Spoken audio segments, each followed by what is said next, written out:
Don Webster. I'm Regional Specialist with University of Maryland Extension.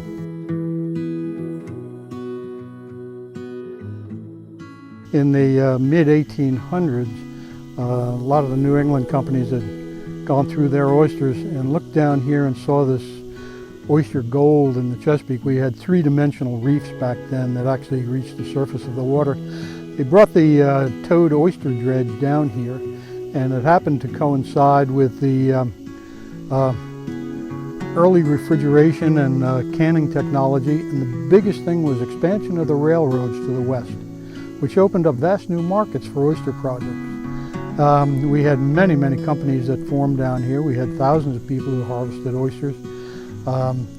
We shipped oysters all over the United States. We still hear people talk about receiving them back then.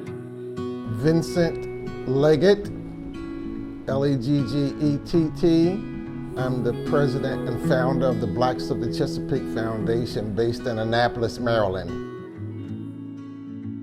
The Blacks of the Chesapeake Foundation has been documenting the contributions of African Americans in the maritime and seafood processing industry. A big part of that story is the oyster industry, where African American men and women fished, clammed, crabbed, and oystered. It all depends on what the season was, and each time they would have to re-outfit their boats, depends on what they were trying to harvest or trying to catch. But the oyster industry at one time was really gold on the Chesapeake Bay. And for many African Americans, particularly those that were in the period of enslavement and those after emancipation, a small boat and a lot of heart, they could earn a living on the Chesapeake Bay, not only feeding their families, but also selling the products to area seafood processing, marketing, and the such.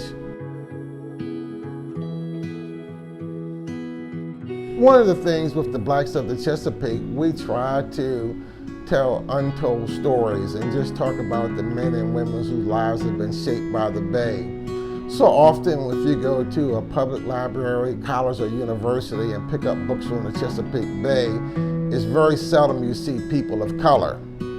If you do, the caption would read crab picker, oyster shucker, clam digger.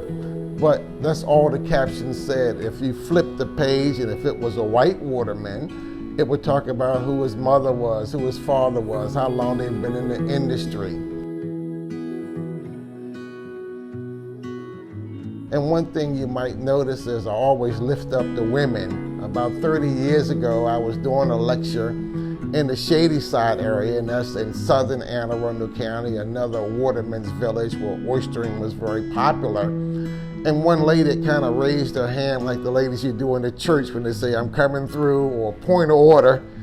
So the one hand went up in the middle of my lecture and said, "Mr. Leggett, what about the women? Tell the story of the role that the women played on the bay," because many times they were out on the boats with their husbands, with their dads, with their sons, and they had to shovel ice off of the washboards. They were there culling oysters that whenever they would make a lick, whether they were oyster tonging or patent tonging, and then the lick came in on the culling board and they were down on their knees separating legal-sized oysters 3 inches in Maryland from the mud and the empty shells. And so again, they were an integral part of that industry. And so they said to make sure I continue to tell the stories about the roles, and many times the women were at the wheel, at the tiller.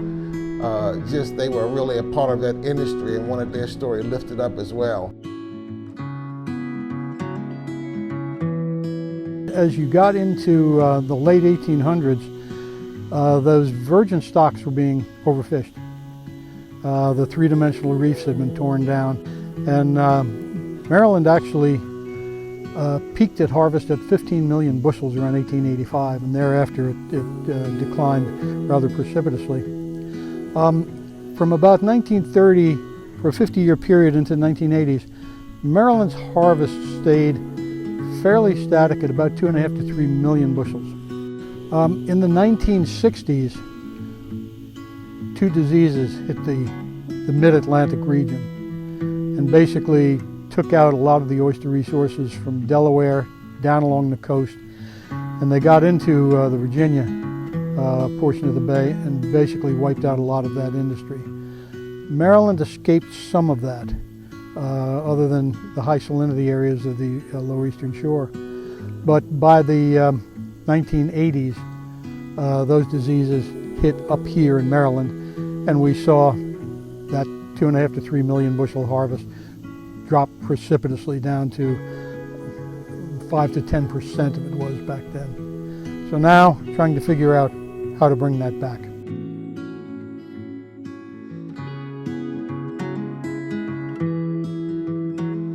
So often people want to talk about John Smith's time, about how the oysters could filter the bay in X number of days. Well, that was in 16-something.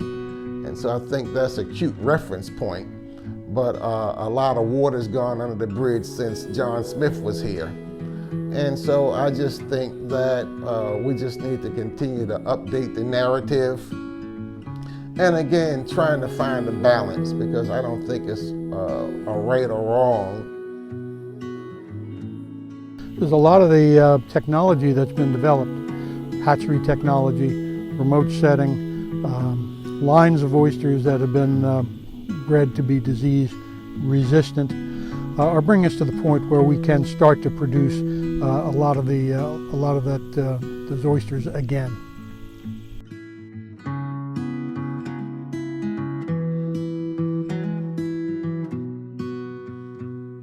And I think another thing is, for those that are longing for the good old days, no matter how you define it, I don't think anything is going backwards from here.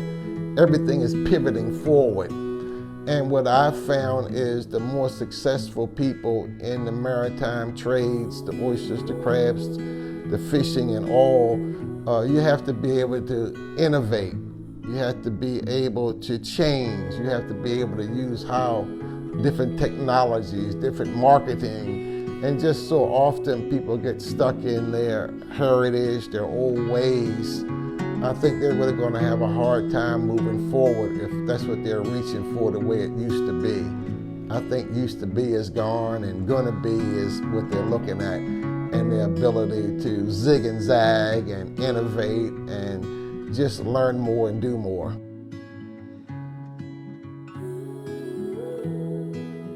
So often people try to romanticize the Chesapeake Bay. Oh, the beautiful sunrises and beautiful sunsets.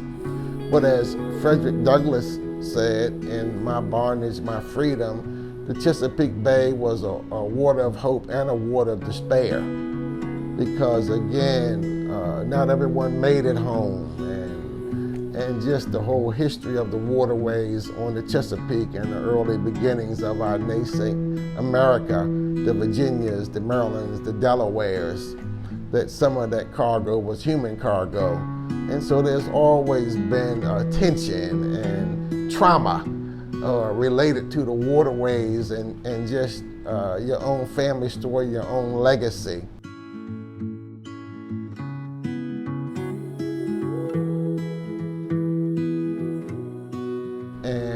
For me, for the little time I have left on this good earth, what I would say is the Bay has been good to me and I've been good to her. And that's a quote from Captain Eldridge Meredith, the most recent Admiral of the Chesapeake Bay.